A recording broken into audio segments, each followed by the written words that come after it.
This is Evangelist Terry Carter here in this crossroads of America, Indiana.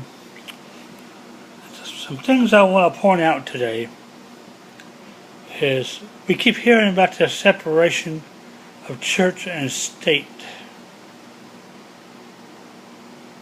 And since 1961 we have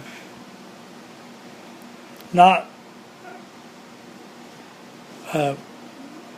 done this right. We've taken prayers out of school and Bible reading.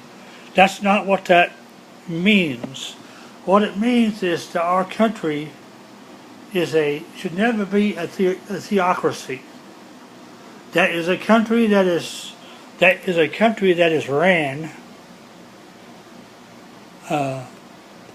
by a deity, and all of its laws are based upon that so-called religion.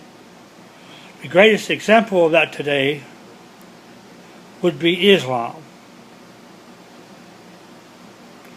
In other words, America is not to have a church-sanctioned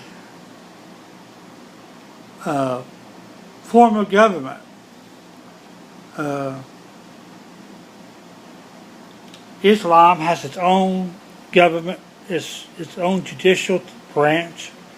It has its own laws and regulations. It basically Sharia law, and the leaders of the country are all based upon the belief in Allah. That's what this was talking about. When the Pilgrims left England,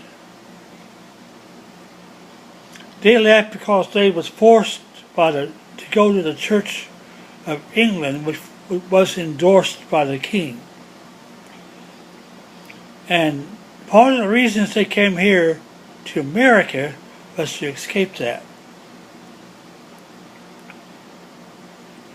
So they put in the clause about the separation of church and state.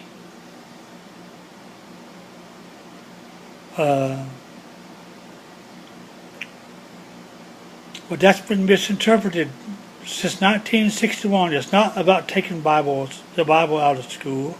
It's not about taking prayers out of school. You do have freedom of religion in this country. But it's talking about a country run by a deity.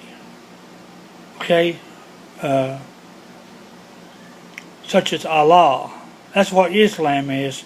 Islam is a theocracy. It's a country where it's got its own judicial branch, it's got its own law enforcement, it's got its own bank system, and all that sort of stuff. That's what the Constitution was warning us about. So we need to take that into consideration, folks. It was never meant that the Bible not be read in school. It was never meant that we couldn't say a prayer. Because we have right in this country to freedom of religious expression.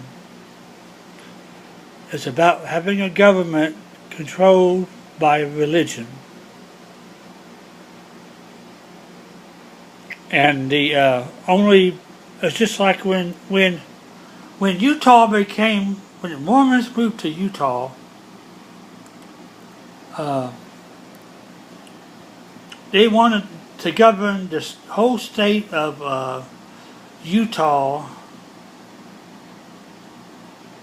based on their religion.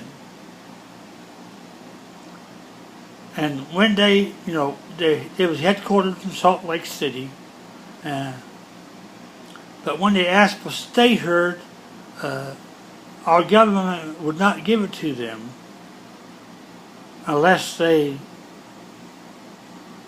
had their own legislator and things like that, not based upon a religion. So that's why Utah is what it is today. Now we keep hearing that the Constitution is compatible with Islam. It is not. any way, shape, or form. The Bill of Rights was violated in Islam. Freedom of speech, the right to bear arms,